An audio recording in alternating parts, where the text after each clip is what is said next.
Hi, I'm Mark Bradley Morrow. I was born and raised in a small town in northwestern Pennsylvania, and this is my story.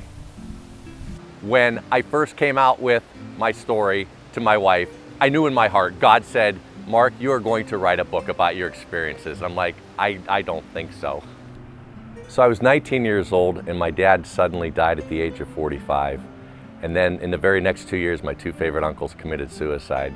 So there I was, a young man. I'm missing the three most important male role models in my life. I'm leading the youth group in my church. I'm leading worship. I'm singing special music. Whenever the pastor would go on vacation or be sick, he'd ask me to fill in.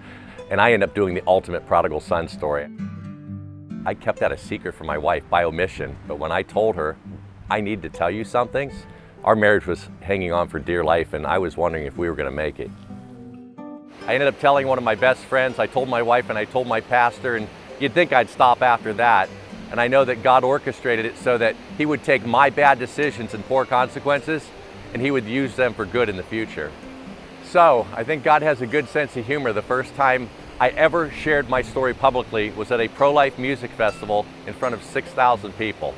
A few months later, I'm in San Francisco. The CBS Evening News is featuring me as part of their top story of how abortion affects men. And a couple months later, my story's on the front page of the LA Times. And after that, it all started to snowball. I kept my 4 abortions a total secret for 18 years.